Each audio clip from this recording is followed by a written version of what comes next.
Hello and once again welcome to our छोटे मोटे सा यूट्यूब चैनल जिसका नाम है मैट्रिक इंग्लिश मीडियम। कैसे हैं आप सब? उम्मीद करते हैं आप सब बिल्कुल बहुत बहुत बहुत अच्छे होंगे।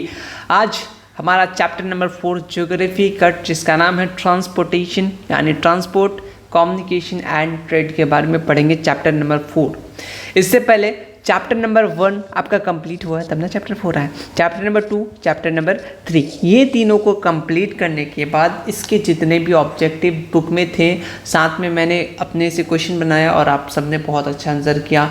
मैं टेस्ट जब हुआ सबका अच्छा, सबने सही आंसर दिया। किसी का 60 प्लस बना, किसी का 70 प्लस बना। बहुत अच्छा, इसी तरीके से आप पढ़ते रहिए और यही सब क्वेश्चन आपके बोर्ड एग्जाम में भी आने वाला है। तो आज चैप्टर नंबर 4 पढ़ेंगे और इसका जो भी ऑब्जेक्टिव क्वेश्चन बनेगा या चैप्टर नंबर 5 थोड़ा बड़ा है चैप्टर, तो हो सकता है 5 के कुछ पार्ट इसी हफ्ते में कंप्लीट कर लेंगे, लेकिन संडे को चैप्टर नंबर 4 तो 110% का टेस्ट होगा इसका, ठीक है। इस चैप्टर में बात करें तो सबसे ज़्यादा इंपॉर्टेंट क्या रहेगा? ऑब्जेक्टिव बहुत ज़्यादा इंपॉर्टेंट रहेगा इस चैप्टर से। ऑब्जेक्टिव बहुत अच्छे ऑब्जेक्टिव बनते हैं इस चैप्टर से। सब्जेक्टिव थोड़े से कम बनते हैं, लेकिन जहाँ जहाँ बनते हैं मैं तुम्हें बता दूंगा। वीडियो को स्टार्ट करने से पहले एक बार लाइक शेयर सब्सक्राइब और कॉमेंट कर देना, ठीक है।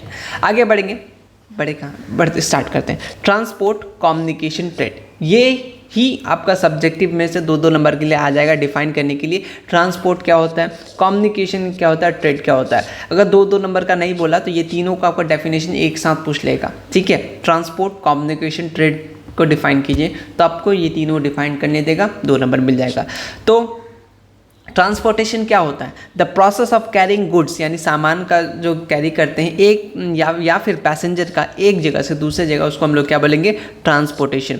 Mean of transportation and communication ये सब करता है basic proper development of any region, किसी भी रीजन या किसी भी नेशन का ट्रांसपोर्टेशन और कम्युनिकेशन। कम्युनिकेशन क्या होता है? ऐसा प्रोसेस जो sending any information from one place to another, उसको क्या बोलेंगे हम लोग? कम्युनिकेशन। थर्ड टर्म की बात करें ट्रेड, ट्रेड में क्या होता है? The process of transfer of goods, सामान का वन पर्सन टू अनदर, उसको क्या बोलेंगे हम लोग? ट्रेड। टाइप ऑफ ट्रांसपोर्टेशन आपके बुक में है, किसके बारे में? रोडवे, रेलवे से बहुत इंपॉर्टेंट क्वेश्चन बनते हैं, ठीक है। वाटरवे, एयरवे, पाइपलाइन, ठीक है। आगे बढ़ते हैं हम लोग, आगे बढ़ जा भाई। रोडवे की बात करेंगे। रोडवे आप मालूम है रोड की बात कर रहा है। Roadway are the most common easy convenient mean of transportation. It is use every person during his life. आप भी अपने उम्मीद करते हैं आप रोड का इस्तेमाल ज़रूर किए होंगे, है ना। अपने लाइफ में स्कूल जाने के लिए हर दिन रोड का इस्तेमाल ज़रूर होता है। इंपॉर्टेंट ऑब्जेक्टिव नंबर 1 कि India has one of the largest road network in the world, ठीक है। ये 33 लाख किलोमीटर याद रख सकते हो तो कोई बात नहीं, रखो ना रखो, लेकिन याद रखना India one of the largest road network in the world, ठीक है। नेक्स्ट की बात करें, यहाँ से एक पॉइंट ऑब्जेक्टिव के लिए याद रखो, जीटी रोड, जीटी इसको शॉर्टकट में क्या बोलते हैं हम लोग? जीटी, गुजरात टाइटनिंग, ये है ग्रैंड ट्रंक रोड। ये रोड है ओल्डेस्ट रोड। पता नहीं यार, जब भी मैं वीडियो बनाता हूँ तो क्या ही बोलूँ, रुको 1 मिनट से पहले उनको ठीक करके आता हूँ।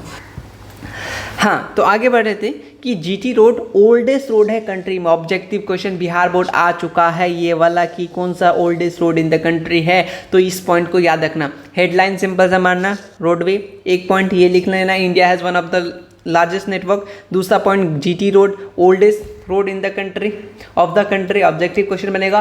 थर्ड इंपॉर्टेंट ऑब्जेक्टिव किसने बनाया? शेरशाह सूरी ने बनाया। तीसरा ऑब्जेक्टिव, तीसरा पॉइंट लिख दीजिएगा, कहाँ से कहाँ तक जाता है? Kolkata to Amritsar. 4 point objective question. और कुछ बनेंगे क्या? बिल्कुल बनेंगे। और एट प्रेजेंट किस नाम से जाना जाता है इसको? नेशनल हाईवे नंबर 1 NH1 के नाम से जाना जाता है।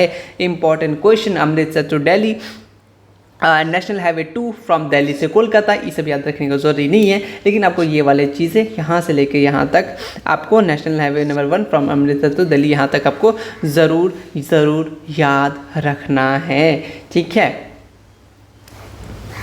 अगर ऑब्जेक्टिव बनेंगे तो इतने में से ऑब्जेक्टिव ज़रूर बनेंगे। आगे देख लेते हैं यहाँ पे आपका जैसे आपका इधर लेह से लेके via Kargil Amritsar known as national highway 1A, NH बोले तो नेशनल हाईवे 1A में आता है। ये कुछ इंपॉर्टेंट बात था जो मैंने यहाँ पे स्टार पॉइंट ऑलरेडी यहाँ पे लगा दिया है, आप इसको अपने कॉपी में लिख लेना, ठीक है। चलो नेक्स्ट की बात कर देते हैं हम लोग, development of road in country India की बात करेंगे। द अर्लीस्ट एविडेंस हम लोग को मिलता है डेवलपमेंट ऑफ रोड फाउंड का हड़प्पा एंड मोहनजोदारो सिविलाइजेशन से, ठीक है। एट द टाइम इंडिपेंडेंस की बात करें, इंडिया हैड 2.42 लाख किलोमीटर कच्ची एंड 1.46 किलोमीटर पक्की रोड, कच्चा रोड एंड पक्का रोड, ठीक है। यहाँ से एक क्वेश्चन बनता आगे आ रहा है। तो टोटल लेंथ की बात करें कंट्री का 4 लाख किलोमीटर, कब 1950 से 1951 में, लेकिन इंक्रीज हुआ 33 लाख किलोमीटर 2006 से 2007। अब ये डाटा नहीं पूछेगा, अगर पूछना हो तो 2006 से 7 की पूछेगा, क्योंकि बुक में यही डाटा है ना। अगर पूछना हो तो यही पूछेगा, इससे अलावा 2022, 23, 24 का नहीं पूछेगा। आपका कोई कॉम्पिटिशन का एग्जाम नहीं हो रहा, बोर्ड एग्जाम होगा। यहाँ से इंपॉर्टेंट क्वेश्चन बनेंगे कि महाराष्ट्र, देखो महाराष्ट्र महा काम करके रखता है यार, याद रख लेना। महाराष्ट्र जो है वो रैंक फर्स्ट है कंट्री में, आपका पूछता है पक्की रोड के लिए, ठीक है। पक्की सड़क के लिए सबसे ज़्यादा पक्की सड़क मतलब कहाँ पे पाया जाता है, महाराष्ट्र में पाया जाता है। इंपॉर्टेंट क्वेश्चन है, 3 स्टार लगा लो, ठीक है। अब मन है तो 5 स्टार लगा लो, कुछ करने की ज़रूरत ही नहीं है ना, अपने आप हो जाएगा 5 स्टार, 5 स्टार, डू नथिंग। लेकिन याद करना पड़ेगा आपको, महाराष्ट्र रैंक फर्स्ट आता है किसके लिए, country in the term of पक्की रोड। और सबसे लीस्ट पक्की रोड की बात करें तो लक्षद्वीप, अभी तक ये आया नहीं है लक्षद्वीप वाला, लेकिन एग्जाम जस्ट सेकंड लाइन में ही लिखा हुआ। अगर पहला वाला लाइन से क्वेश्चन बना सकता है तो दूसरा वाला लाइन क्यों नहीं कर सकता, क्यों नहीं। तो ये वाला भी पॉइंट याद रखिएगा, सिर्फ और सिर्फ 1 किलो ही मीटर है। अगर बढ़िया से एकदम मेरे जैसे अगर मतलब मेरे जैसा सोच के अगर क्वेश्चन बनाएगा तो वो इस टाइप से क्वेश्चन बना सकता है कि 1 किलोमीटर कहाँ का अपना पक्का रोड है, हाँ ठीक है। तो ऑप्शन में रहेगा आपका लक्षद्वीप, या फिर लीस्ट लेंथ किस पक्की रोड कहाँ गए, लक्षद्वीप। अगर देखो और भी कुछ चीज़ें, महाराष्ट्र फर्स्ट रैंक में आता है पक्की रोड में, सेकंड में यूपी आता है, थर्ड में उड़ीसा आता है। तीनों पॉइंट याद कर लो, 1 पूछा है, सेकंड थर्ड पूछने के चांसेस बहुत ज़्यादा है, ठीक है। चलो अगर डेंसिटी ऑफ रोड की मैक्सिमम कहाँ पे, ये भी अच्छा ऑब्जेक्टिव क्वेश्चन है कि डेंसिटी ऑफ रोड कहाँ पे है मैक्सिमम, तो केरला फर्स्ट में अपना केरला, सेकंड में अपना गोवा एंड थर्ड में अपना उड़ीसा। तीनों पॉइंट याद रखना, बहुत कुछ है इस पेज में याद करने के लिए। यहाँ से लेकर के ये वाला चीज़ें तुम बहुत इंपॉर्टेंट पे रखना, यहाँ से क्वेश्चन बनेगा। और ये वाला मैंने कुछ चीज़ें जो बताएं ये भी बहुत ज़्यादा इंपॉर्टेंट रहेगा, ठीक है। और अगर तुमको याद करना है तो ये डाटा नहीं, ये डाटा ज़रूरी नहीं है, ठीक है। चलो आगे बढ़ेंगे। यहाँ पे जो है हम लोग Nagpur plan road were divided into 4 type, different type. एक आता है national highway, state highway, district highway, rural development. नाम सुन के समझ में आ रहा है क्या क्या बात करेंगे, उससे हम लोग देख लेते हैं।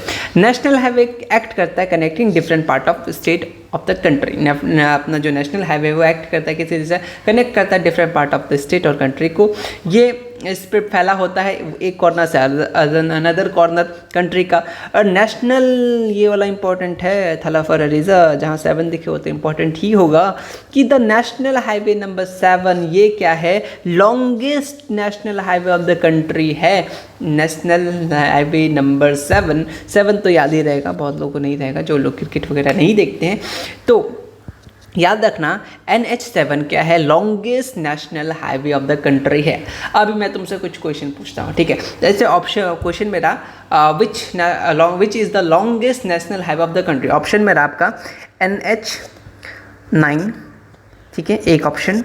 दूसरा option NH44, third option NH इधर 15 लिख दो, फोर्थ ऑप्शन मतलब नन तो नहीं दूंगा, NH19, ऐसे समथिंग लिख रहा हूँ अपने मन से।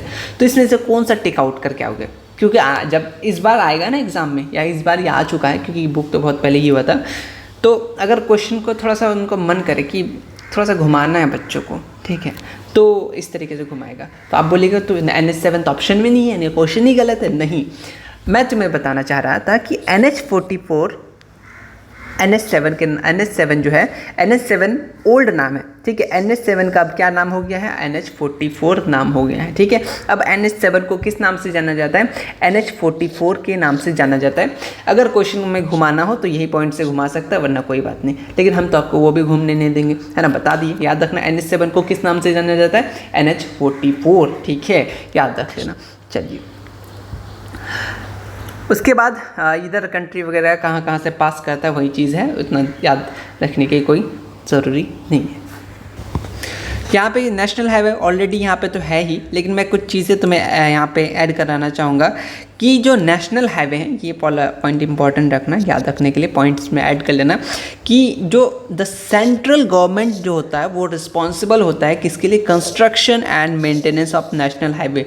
इंपॉर्टेंट है, आपसे क्वेश्चन पूछ देगा कि नेशनल हाईवे को कौन मेंटेन करता है, कौन कंस्ट्रक्ट करता है, कौन बनाता है, तो याद रखना सेंट्रल गवर्नमेंट, ठीक है, रिस्पॉन्सिबल होता है।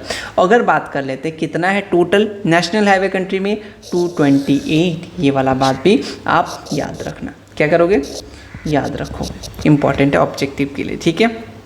ऑलरेडी जो चीज़ वहाँ पे है, यहाँ चीज़ भी चीज़ें हैं, मैंने तुम्हें 2 चीज़ बता दिया, वहाँ पे कुछ चीज़ें मिसिंग था इसीलिए। अब चलते हैं आगे, नेशनल हाईवे के बाद आएंगे हम लोग कुछ चीज़ें, ठीक है। चलो, नेशनल हाईवे के बाद दूसरा नंबर वाला कहाँ गया भाई, 1 मिनट। हाँ, तो देखिए यहाँ पे फेज़ 1 फेज़ 2 में क्या है, नेशनल हाईवे डेवलपमेंट प्रोजेक्ट। सबसे पहले यहाँ से कुछ ऑब्जेक्टिव बनेंगे जो आप लोगों को थोड़ा बहुत याद रखना है, उतना ज़्यादा याद मत रखना। कितना याद रखोगे तो कितना ही याद रखो कि छोटा सा दिमाग हम लोग का कहाँ याद रखेंगे। गोल्डन क्वाड्रिलेटरल हाईवे जो है उसको लॉन्च करता है सेंट्रल गवर्नमेंट, पहला बात याद रखना। अगर ज़्यादा से ज़्यादा हार्ड क्वेश्चन बनाना चाहे तो यही बता सकता है कि कौन कौन सिटी है। मेजर सिटी की बात करें, दिल्ली, मुंबई, चेन्नई, कोलकाता, ठीक है। ये 6 लाइन हाईवे पास करता है, इतना किलोमीटर, ये वो याद करने में बैठ जाना, ठीक है। अभी भी ये कंस्ट्रक्ट हो ही रहा है, ठीक है। नेक्स्ट है आपका east west north south corridor. The construction work on road linking Silchar in the east, Porbandar at the west. बस डायरेक्शन याद रखना, सिलचर कहाँ पे, ईस्ट में, पोरबंदर वेस्ट में है, और श्रीनगर इन द नॉर्थ में है, Kanyakumari in the south going on. Total आपसे नहीं पूछेगा, या फिर अगर इतना भी हार्ड तो क्वेश्चन नहीं बनाना चाहेगा, लेकिन फिर भी टोटल लेंथ पूछ सकता है, ईस्ट से वेस्ट कॉरिडोर का कितना है और नॉर्थ से साउथ कितना है। बस आप थोड़ा सा ये डाटा याद रख लेना, बाद बाकी आपसे बस डायरेक्शन पूछेगा, पोरबंदर इन द वेस्ट में है या ईस्ट में है या साउथ में, इस टाइप से क्वेश्चन बन सकता है ऑब्जेक्टिव। अभी तक तो आए नहीं है, लेकिन मैं बता रहा हूँ, अगर वो क्वेश्चन बनाना चाहे तो इस टाइप से बना सकते हैं, इससे ज़्यादा कुछ नहीं, ना तो सब्जेक्टिव में आने के चांसेस नहीं है, बस आपको ऑब्जेक्टिव में। एक्सप्रेस वे, ये रोड इसलिए बनाया जाता है कि ताकि इनका एम ही होता है कि कम टाइम पे ज़्यादा डिस्टेंस कवर कर सके। जैसा मेरा एम होता है कम टाइम पे ज़्यादा चीज़ आप लोगों को ज़्यादा मार्क्स दिला के मैं चले जाऊँ। कहाँ जाऊँगा, कहीं नहीं जा रहा हूँ, बस यहीं पे हूँ। जैसे ये व्हीकल जो होता है ये ऑन द रोड बहुत ज़्यादा फास्ट चलता है, स्पीड बहुत ज़्यादा होता है, और इसमें पे करना पड़ता है एडिशनल टोल टैक्स जो लगा रहता है, ठीक है। यहाँ पे कुछ चीज़ें हैं मैं बताना चाह रहा हूँ। These modern 4 lane road included आपका Kolkata Dum Dum expressway, Ahmedabad expressway, Mumbai west coast expressway. और ये वाला बात याद रख लेना कि the Mumbai Pune super expressway, the first international standard highway of the country. Important बस यही लाइन था, इसमें से अगर मुझे कुछ चूज़ करना ऑब्जेक्टिव के लिए तो मैं यही वाला लाइन चूज़ करूँगा, ठीक है। याद रख लेना कि फर्स्ट का बात कर रहा है, इस टाइप के क्वेश्चन बहुत आते हैं। नेक्स्ट है आपका थर्ड में है डिस्ट्रिक्ट। सेकंड वाला पता नहीं मुझे, स्टेट वाला रोड जो था वो वाला ख़त्म, पता नहीं कि चला गया, डिलीट हो गया कि कुछ। अगर ऐसा भी हो, अगर उससे रिलेटेड ऑब्जेक्टिव हो तो मैं तुम्हें बता दूंगा, या फिर मैं अगर ऐड करना हो फिर से मैं एक बार रीचेक करके ऐड करके तुम्हें बता दूंगा। अभी मैं वीडियो रोकूंगा फिर से ऐड करूंगा तो फिर दिक्कत हो जाएगा, नोट्स इधर उधर हो जाएगा। थर्ड की बात करें डिस्ट्रिक्ट रोड जो कनेक्ट करता है डिफरेंट आपका डिस्ट्रिक्ट को, और स्टेट रोड क्या करता था, स्टेट को कनेक्ट करता था। यही चीज़ें होंगी और क्या। इसमें जो है ये 14% टोटल जो है पाया जाता है। ये टोटल शेयर करता है रोड कितना, 14% in the total road of country. Important है कितना परसेंट शेयर करता है, 14% याद रखना। और ये जो है बहुत सिग्निफिकेंट रोल अदा करता है रीजनल डेवलपमेंट के लिए। और इसका रिस्पॉन्सिबल कौन होता है, स्टेट गवर्नमेंट। याद रखना कि डिस्ट्रिक्ट रोड का रिस्पॉन्सिबल जो मेंटेनेंस का रिस्पॉन्सिबल किसको होता है, इस सब रोड का स्टेट गवर्नमेंट को। ये वाला पॉइंट याद रख सकते हो, याद करना है तो। और ये 14% ये शेयर करता है, total share of the road 14% in the total road of country. उधर की बात करें कि रूरल रोड की बात कर लेते हैं। ये रोड कनेक्ट करता है विलेज अलग अलग। ये रोड जो है इंक्लूड करता है 80%, कितना 80% of the total road in the country की वाला बात देख लेना। और इसको जो डेवलपमेंट करता है किस योजना के तहत, प्रधानमंत्री सड़क योजना। सड़क बोले तो अपना रास्ता, योजना प्रधानमंत्री सड़क योजना। और बात करें जब भी आप अगर शहर मतलब गांव से होंगे तो आप देखे होंगे गांव में जब भी इंटर कीजिएगा उस रोड में तो एक छोटा सा बोर्ड लगा रहता है जिसमें नाम लिखा रहता है, तो वही सर आपका प्रधानमंत्री सड़क योजना। ये कुछ कुछ ऑब्जेक्टिव बस देख लेना इनके लिए। इधर ना मैं ना वीडियो रिकॉर्ड कर चुका था, लेकिन वीडियो में पता नहीं साउंड किधर से क्या हो गया था, बहुत ज़्यादा डिस्टर्बेंस, इसलिए मैंने वापस से रिकॉर्ड किया। अभी तक मेहनत करना पड़ता है बहुत। बॉर्डर रोड की बात कर लेते हैं। ये पॉलिटिकल और आपका स्ट्रैटेजिक पॉइंट ऑफ व्यू के तहत ये इसेंशियल है construct the border road area, क्योंकि भाई हाँ ये बात याद रखना, the border road organisation construct and maintenance this road in India in which stabilize क्या हुआ था इन इंडिया, जो स्टेबलाइज हुआ था 1960, यानी द बॉर्डर रोड ऑर्गेनाइजेशन है वो एक तो ये बनाता है कंस्ट्रक्ट करता है रोड, बॉर्डर रोड एरिया को, बॉर्डर वाला एरिया को, वो स्टेबलाइज हुआ था 1960। डेट उतना इंपॉर्टेंट नहीं है लेकिन फिर भी है, डेट बुक में है तो उसको लिख लेना कहीं साइड में। ये इसलिए इंपॉर्टेंट है, कहीं वॉर हो गया या कोई सामान चाहिए अपने सोल्जर्स को ताकि वो आसानी पहुंच सके। हर जगह हेलीकॉप्टर तो नहीं उतार सकते हैं, एरोप्लेन नहीं उड़ा सकते हैं, इसीलिए तो रोड इंपॉर्टेंट है, वही चीज़ यहाँ पे बताए ताकि सप्लाई वगैरह हो पाए।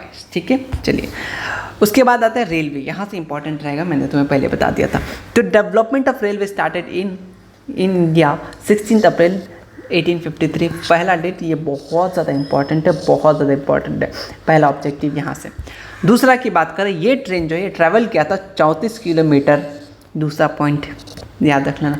तीसरा ऑब्जेक्टिव क्वेश्चन कि कहाँ से कहाँ तक चला था, ये मुंबई से लेकर के थाने तक चला था। इंपॉर्टेंट क्वेश्चन, 3 इंपॉर्टेंट क्वेश्चन आपसे यहाँ बनेगा कि फर्स्ट रेलवे कब स्टार्ट हुआ था, तो 16 अप्रैल 1853, कितना किलोमीटर, 34 किलोमीटर, कहाँ से कहाँ तक। हो सकता है मुंबई की जगह आपके क्वेश्चन में बॉम्बे आ जाए तो सेम ही बात रहेगा। ठीक है, मुंबई या बॉम्बे, बॉम्बे टू थाने। ठीक है, यहाँ बॉम्बे होना ज़्यादा सही था, बट कोई ना, बुक में जो दिया चलेगा। After this east India company, वो कंपनी से एम्फसाइज किया डेवलपमेंट ऑफ रेलवे नेटवर्क, उसको बेनिफिट दिया, वो धीरे धीरे रेल का जो लाइन का लेंथ है उसको बढ़ाते गया। यहाँ पे इंपॉर्टेंट है कि इंडियन रेलवे, यहाँ से क्वेश्चन बनते हैं कि Indian railway has divided into 16 zone. Objective question कि इंडियन रेलवे को कितना जोन में डिवाइड किया, इस टाइप से ऑब्जेक्टिव क्वेश्चन बनेंगे, है ना। तो कितने में, 16। ठीक है, चलो याद रख लेना। और यहाँ से ऑब्जेक्टिव क्वेश्चन याद रखना कि नॉर्दर्न रेलवे जो होता है वो लार्जेस्ट रेलवे जोन होता है कंट्री का। इंपॉर्टेंट क्वेश्चन ऑब्जेक्टिव के लिए। और स्मॉलेस्ट की बात करें तो नॉर्थ ईस्ट फ्रंटियर आपका रेलवे। ये 2 पॉइंट याद होना चाहिए। ठीक है, मैं टिक करके जा रहा हूँ। अभी भी अगर तुम लोग पूछोगे कौन पॉइंट याद रखेंगे, कौन पॉइंट याद रखेंगे, तो देख लेना, मैं पक्का बोलूँगा तुम्हें। मैं बता रहा हूँ ये चीज़ याद रखना, टिक कर रहा हूँ, इसको नोट्स में लिख लेना, क्योंकि यहीं से क्वेश्चन बनेंगे और बनेंगे ज़रूर। हाँ, आगे बढ़ेंगे। हाँ अरे यार, मैं तुम्हें पहले के बता रहा। हाँ, अब देखो, वैसे तो टिक दिख ही रहा आपको। 16 जोन वहाँ पे पड़ा, ये 16 जोन है। आपसे हेड क्वार्टर पूछा जाता है एग्जाम में, तो सबसे ज़्यादा पूछा जाता है वो सेंट्रल रेलवे का, नॉर्थ ईस्ट रेलवे का और ईस्ट सेंट्रल रेलवे का। तो बाकी याद नहीं करना क्यों नहीं करना। डेली 2, 3, 4, 5 करके कोशिश कीजिएगा, क्योंकि यहाँ से एक क्वेश्चन जनरली उठ पुट के आ जाते हैं बिना मुँह धोए। तो आपके लिए अगर 1 नंबर इंपॉर्टेंट रहता है तो आप इसको ज़रूर याद कीजिएगा। अब कुछ लोग बोलेंगे 1 नंबर के लिए कौन याद करता है, हमसे पूछे 1 नंबर का क्या महत्व होता है। 1 नंबर के लिए बहुत जगह अटक गया मैं। बात कर लेते हैं 16 है, आप कोशिश करना 4-4 करके याद करने का, लेकिन याद कर लेना। लेकिन ये तीनों बहुत ज़्यादा इंपॉर्टेंट है, क्योंकि PYQ में रिपीटेड यही पूछा गया बहुत बार, इसलिए मैंने ऑलरेडी टिक लगा दिया। Central railway, Mumbai central. Trick से, निमोनिक से जिस तरीके से तुम याद कर सकते हो तो कर लेना। तुम लोग अगर कमेंट करोगे तो मैं ना इसके लिए स्पेशल ट्रिक बता दूंगा किस तरीके से याद कर सकते हो। लेकिन ये 3 इंपॉर्टेंट है। तो नॉर्थ ईस्ट रेलवे गोरखपुर और ईस्ट सेंट्रल रेलवे हाजीपुर। इसका ट्रिक क्या हो सकता है, देखो सेंट्रल रेलवे तो नाम में ऑलरेडी सेंट्रल आ ही रहा है, तो इसको याद करने का तो कोई ज़रूरी नहीं है, मुझे नहीं लग रहा याद करना होगा। सेंट्रल रेलवे तो मुंबई सेंट्रल, आदि इधर का ऑप्शन में भी नहीं है तो आप इजीली कर सकते हो, है ना। हेडक्वार्टर मुंबई सेंट्रल, ठीक है। उसके बाद है नेक्स्ट क्या है, north east railway Gorakhpur. North east railway इसका क्या होगा, देखो ईस्ट से याद रखना तुमको, ईस्ट से ईस्ट इंडिया कंपनी याद आएगा। ईस्ट इंडिया कंपनी आपने पढ़ा है, तो ईस्ट इंडिया कंपनी के लोग कैसे होते थे, गोरे गोरे होते थे, तो वहीं से याद रख लेना गोरखपुर, बस गोरा। ईस्ट इंडिया की कंपनी के लोग कैसे होते थे, गोरा। 2 याद हो गया। ईस्ट सेंट्रल रेलवे हाजीपुर, इसका बताना होगा ना, इसका बनाना होगा। अच्छा, ईस्ट सेंट्रल इसका तो मुझे अभी भी याद नहीं आ रहा है, अभी क्या बनाऊँ। अच्छा ठीक है, इसको देख लेना तुम लोग अपने मन से, लेकिन इसको ठीक है याद ही कर लेना, एक दो याद कर लेना, लेकिन ये दो बता दिया, ये तो इंपॉर्टेंट था, ये वाला बस तुम अपने मन से अगर तुमको आ रहा है बनाने तो बना लेना। ठीक है, अभी मैं बनाने बैठूँ तो और लेट हो जाएगा, लेकिन 16 का 16 आप ध्यान रखना, और ये 3 तो ज़्यादा इंपॉर्टेंट था। आगे बढ़ेंगे, उसके बाद यहाँ पे कुछ कुछ चीज़ें हैं, मैं चाहूँगा ये पॉइंट्स बस आपको ध्यान में रखना है, बस ध्यान में रखना है, क्योंकि ये पॉइंट्स ना आपसे ऑब्जेक्टिव के फॉर्मेट में ही पूछ सकता है, इससे ज़्यादा आपको सब्जेक्टिव के फॉर्मेट में नहीं पूछेगा। ये जो आपका टोटल 16 पॉइंट है, ये आपको ऑब्जेक्टिव में पूछेगा। जैसे Indian railway network in the largest in the Asia, 3rd in the world, objective question बन गया। ठीक है, ये वाला याद रखना। राजस्थान रॉयल ट्रेन की बात करें, प्लेस ऑफ व्हील बोला जाता है महाराष्ट्र, डेक्कन ओडिसी, ये वाला इंपॉर्टेंट हो गया। ठीक है, और अच्छा मैं तुम्हें ना एक काम करता हूँ, टिक कर देता हूँ इंपॉर्टेंट वाला, बस उसी को पढ़ना, नहीं तो तुम ना सब पढ़ने लगोगे, तुम लोग ऐसे हो। 1 मिनट जस्ट मुझे टाइम दो।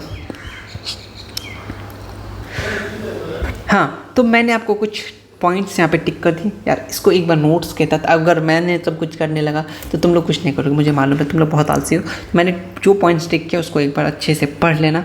ठीक है, तो इसी को आप नोट डाउन कर लेना, क्योंकि यहाँ से क्वेश्चन अगर बनना हो तो इसी में से बनेंगे। ठीक है, क्योंकि ये चैप्टर थोड़ा बड़ा है और थोड़ा बोरिंग है, मुझे सच्ची बताऊँ बहुत ज़्यादा बोरिंग लग रहा है।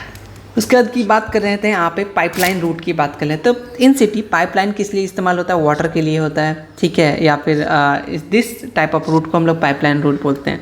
पाइपलाइन का इस्तेमाल तो अलग अलग चीज़ें, जैसे आपका पेट्रोलियम हो गया, गैसेस के लिए भी यूज़ किया जाता है। पाइपलाइन इन इंडिया की बात करें, country crude oil transport from the production area to refinery oil किसके थ्रू जाता है? पाइपलाइन से। कोई इंपॉर्टेंट बात नहीं, ये सब आप लोग को ज़्यादा आता है, इससे ज़्यादा आता है। आगे बढ़ते हैं, यहाँ से देख लेते हैं। वेरियस प्रोडक्ट ऑब्टेन करते हैं क्रूड ऑयल से, refinery such as LPG, motor, gasoline. ठीक है, कुछ इंपॉर्टेंट नहीं इधर मैं लिखा ही क्यों, कुछ नहीं। ये डेफिनेशन आपसे क्या क्या लेके जा सकता है पाइपलाइन से, बस वही पाइपलाइन का डेफिनेशन हो सकता है, याद रख लेना। और Indian pipeline mainly divided to 2 category, अगर बताना हो तो याद रख लेना कि ऑयल पाइपलाइन एक गैस पाइपलाइन। ठीक है, 2 बात याद रख लेना। ठीक है, ऑब्जेक्टिव के लिए इंपॉर्टेंट रहेगा बस। एयरवे की बात करें, यहाँ कुछ कुछ चीज़ें हैं। एयरवे जो वो fastest and most modern expensive means of transport है, जो कनेक्ट करता है वेरी सिटी, ठीक है, आपका industry, commercial centre of India को ये कनेक्ट करता है। Indian air transport in India की बात करें, ये स्टार्टेड हुआ था 1911 शॉर्ट डिस्टेंस के लिए, 10 किलोमीटर के लिए, इलाहाबाद एंड नैना, याद रख लेना। ठीक है, ये किसके लिए? This flight was done to carry postal service. Important बात है कि पहले इंसान के लिए नहीं, पोस्टल सर्विसेज के लिए स्टार्ट हुआ था। ठीक है, याद रखना, इंपॉर्टेंट बात ये वाला है। कब स्टार्ट हुआ था? 1911, शॉर्ट डिस्टेंस के लिए, इलाहाबाद एंड नैना, याद रखना, तेरे नैना। और द फ्लाइट जो है ये किसके लिए क्या था? To carry postal service. Important है। ठीक है, बात याद रख लेना। मैंने स्टार्टिंग में बोला था ये चैप्टर में आपको ज़्यादा से ज़्यादा ऑब्जेक्टिव के नंबर बनेंगे। In 1933 national airway was stabilize with headquarter Delhi. Objective question, national airway, Indian national airway का हेडक्वार्टर कहाँ है? तो दिल्ली में है। एक ऑब्जेक्टिव यहाँ से बन सकता है। 1933 को क्या बना था, या इंडियन नेशनल एयरवे कब स्टेबलाइज हुआ? तो 1933। 2 टाइप का क्वेश्चन यहाँ से बनेगा, याद रख लेना। हाँ, और एक बात है कि एयर ट्रांसपोर्ट जो हुआ नेशनलाइज्ड हुआ था कब? 1953। इंपॉर्टेंट डेट में से ये एक इंपॉर्टेंट डेट है, बिहार बोर्ड में बहुत बार पूछा गया है, एकदम VVI है ना, VVI याद रख लेना।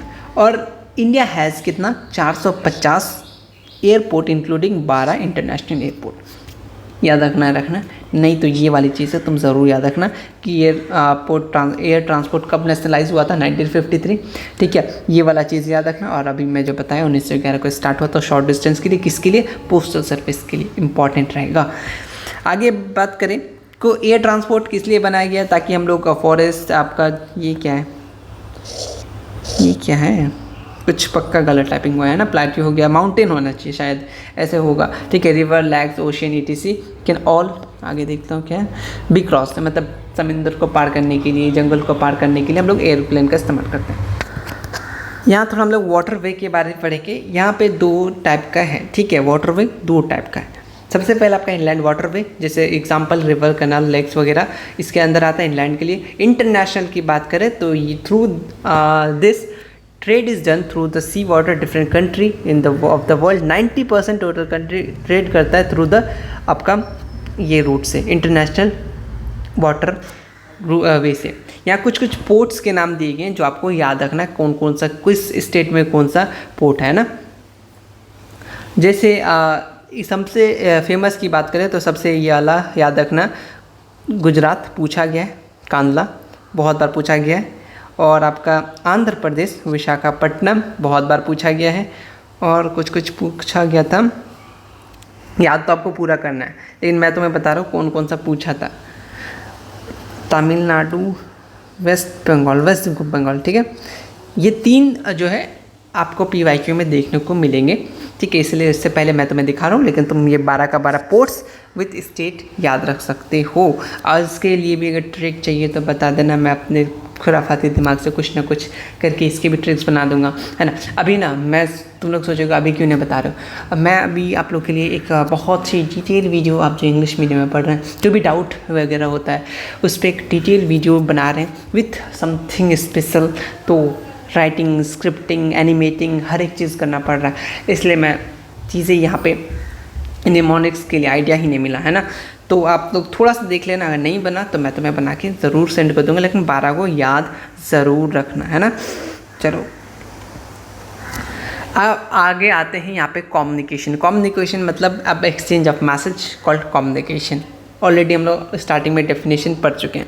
Human being develop different mean of communication. अभी को पता है मैसेजेस है, या फिर हम लोग क्लैपिंग करके, बीटिंग ऑफ ड्रम्स पहले जो होता था, राजा दर आते थे तो हम लोग बाजा बजाते थे, हम लोग तो नहीं, पिछले वाले जो भी थे वो लोग बजाते थे, या फिर आग जलाते थे, मतलब समथिंग सिंबल होता था कि हाँ एक ज़रिया होता था कि हाँ बातचीत का।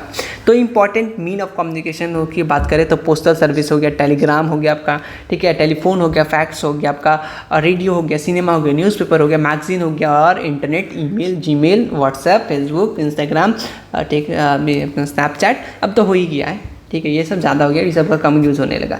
लेकिन आपको ये 2 नंबर में पूछ सकता है, कैसे करके आपको बोलेगा मीन ऑफ कम्युनिकेशन का नाम बताइए, कुछ 5, 4, 3। अगर 2 नंबर में पूछे तो 4 को पूछेगा ही, ठीक है। जो 4 मीन ऑफ कम्युनिकेशन के नाम बताइए, तब बता सकते हैं, ठीक है। पहले की बात करें, मिडावल पीरियड की बात करें तो लोग कबूतर रखते थे, ठीक है, मैसेज को पहुंचाने के लिए, कम्युनिकेशन के लिए। यहाँ से इंपॉर्टेंट बात याद रखना कि in India almost all mean of communication facility available हुआ था, ठीक है। फर्स्ट की बात करें तो at 1837 postal services started in India. Contribute किए कौन किया था? East India company.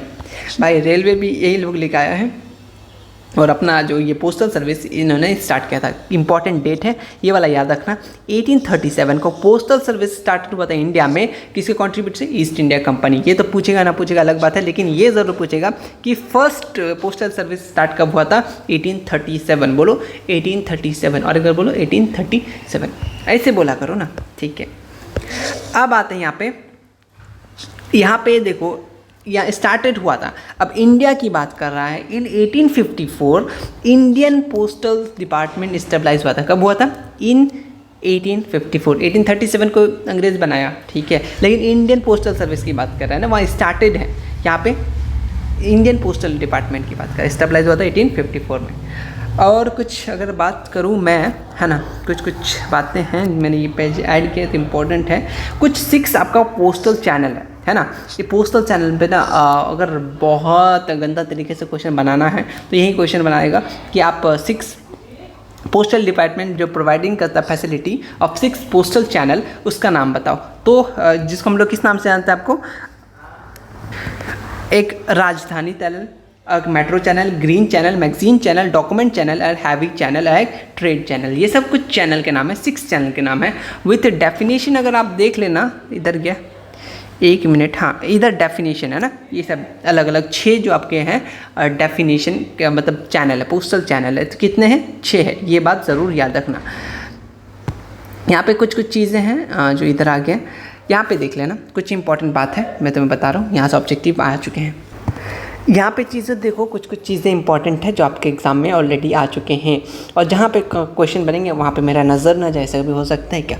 सबकी नज़रों से बच सकते हैं, बट सीजन की नज़रों से बचना मुश्किल ही नहीं, बहुत नामुमकिन है। From the point of view of public communication, radio formidable mean of communication in India, याद रखना रेडियो ब्रॉडकास्टिंग इंपॉर्टेंट है कि in India radio broadcasting was started radio club of Bombay in, ये वाला डेट याद रख लो, मोस्ट इंपॉर्टेंट है, 1923। क्या था? 1923 कोई मूवी का नाम था ना, एग्जैक्ट मुझे याद नहीं, कहीं पढ़ा था लेकिन याद आ रहा है 1923 कि radio broadcasting was started radio club of Bombay in ये वाला बहुत याद रखना, 1953, ठीक है, याद रख लेना। अगर बात करें in 1930 Indian broadcasting system was started, name इसको started which was named as All India Radio in 1936। After independence की बात करें, इसको चेंज करके क्या किया? आकाशवाणी। आप तक भी अभी अगर आप सुनते होंगे तो आपको आकाशवाणी ये नाम सुना होगा, मैंने भी तो बहुत सुना है रेडियो में, ठीक है, हाल ही कुछ सालों पहले की बात है। Akashvani at the present mean of communication work under the, किसका? प्रसार भारती के अंदर काम करता है, ठीक है, याद रख लेना। ये कुछ कुछ चीज़ें क्या क्या याद रखोगे मैं तुम्हें फटाक से फिर से बता देता हूँ। सबसे पहले रेडियो ब्रॉडकास्टिंग स्टार्टेड कब हुआ था? Radio club of Bombay 1923। Okay, 1930 में इंडियन ब्रॉडकास्टिंग सिस्टम स्टार्ट हुआ था, किसके नाम से? All India Radio in 1936। लेकिन आफ्टर की बात करें उसको आकाशवाणी री अगेन कर लिया गया। और उसके अभी प्रेजेंट की बात करें तो अंडर द वर्क किसके अंदर काम कर रहा है? प्रसार भारती के अंदर काम कर रहा है। After the government service the radio service are also made available several private companies, जैसे आरजे लोग होते हैं बड़े बड़े, आरजे नावेद, आरजे रौनक, है ना, ये सब। At the present most popular की बात करें, ऑब्जेक्टिव क्वेश्चन बनता है, most popular mean of communication is television. अगर प्रेजेंट तभी मतलब जब फ़ोन नहीं आया था, है ना, जब बुक बना था आपका 2008-2009 की बात कर रहा है ये, तो अभी की बात करें तो अभी आप लोग ऑप्शन में फ़ोन भी देता है, तो ये थोड़ा कंफ्यूजिंग वाला क्वेश्चन होता है ना। अभी की बात करें तो भाई अभी तो फ़ोन से बढ़कर कुछ नहीं है ना, फ़ोन सबसे ज़्यादा पॉपुलर मीन ऑफ कम्युनिकेशन है, तो क्वेश्चन में कंफ्यूज यही करने दे देता है। अब क्वेश्चन किसके अकॉर्डिंग सेट किया? बुक के अकॉर्डिंग, सारा तो बुक के अकॉर्डिंग होता है, इसका मतलब ऑप्शन में टेलीविज़न होना चाहिए, और टेलीविज़न भी होता है और फ़ोन भी होता है, किसको मारना है? ये तो थोड़ा सा दिक्कत हो जाता है, लेकिन आप कोशिश कीजिएगा टेलीविज़न को ही टिक करना है, क्योंकि ये ऑलरेडी मतलब कि आप बुक के हैं, बुक में ही है, बुक चेंज हुआ नहीं है, तो हम लोग इसी को सही आंसर मानते हुए चलेंगे ना। और उम्मीद करते हैं ऐसा क्वेश्चन ना है इतना कॉम्प्लिकेटेड, नहीं तो इससे अच्छा छोड़ ही देना, अपने को 80 में से 40 बनाना है, तो एक को छोड़ देना है ना, जाओ जी लो अपनी ज़िंदगी। नेक्स्ट है, दिस सर्विस स्टार्ट हुआ था कब की बात करें? 1959 इंडिया, इंपॉर्टेंट है, और किस नाम से? दूरदर्शन डीडी नेशनल, आपने देखा होगा ना, इन 1976, डेट इंपॉर्टेंट है। कलर ब्रॉडकास्टिंग कब स्टार्ट हुआ था? 1982 में, ये कब? During Asian game. ये वाला पेज भी आप याद रखना, इंपॉर्टेंट है। इंटरनेशनल ट्रेड, ये लास्ट ईयर शायद है ना, हाँ लास्ट ईयर, लास्ट।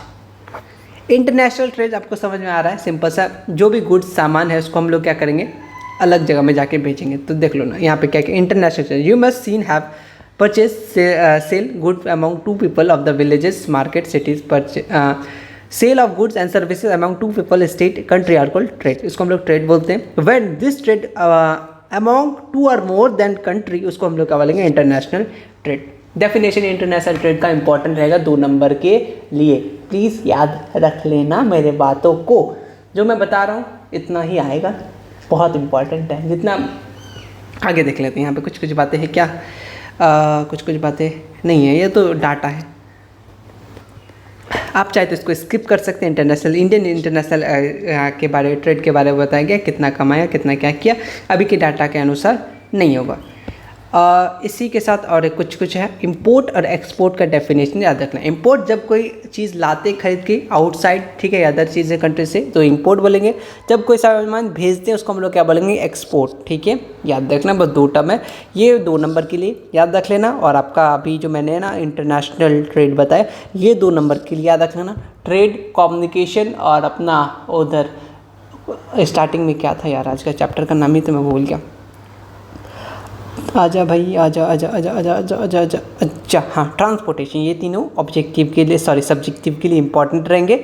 और आप ये हेडक्वार्टर्स सब्जेक्टिव में दे तो नहीं सकता, लेकिन ऑब्जेक्टिव में ज़रूर देगा। ये कुछ कुछ पॉइंट्स है ऑब्जेक्टिव के लिए, ये पाइपलाइन नोट ये भी ऑब्जेक्टिव के लिए, जो भी चीज़ यहाँ पे दिख रहा है सारा का सारा, यानी ये चैप्टर में ऑब्जेक्टिव बहुत इंपॉर्टेंट रहेगा। जो भी इंपॉर्टेंट है इस वीडियो में बहुत सारा इंपॉर्टेंट ये, और ये जो वाला आप लोग सोच रहे इसको छोड़ दिया, इसको छोड़ा इसलिए क्योंकि यहाँ पे बस कुछ कुछ चीज़ें हैं, आप इसका नाम याद रख लेना और कुछ कुछ थोड़ा बहुत डिफाइन कर लेना, देख लेना।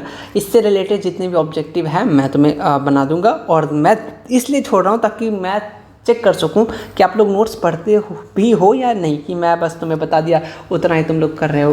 देखो मेरा पढ़ाने से बस तुम्हें होगा 20% फ़ायदा होगा, लेकिन तुम अगर यही नोट्स पढ़ोगे तुम्हें बहुत फ़ायदा होगा, और भी इसके अंदर से तुम खुद क्वेश्चन बना के रेडी कर सकते हो ना। तो इसी हिसाब से मैं भी क्वेश्चन बनाऊंगा और आप लोग आंसर देंगे। मिलेंगे हम लोग संडे को इस चैप्टर के टेस्ट के साथ। ये चैप्टर कंप्लीट खत्म हुआ 35 मिनट में।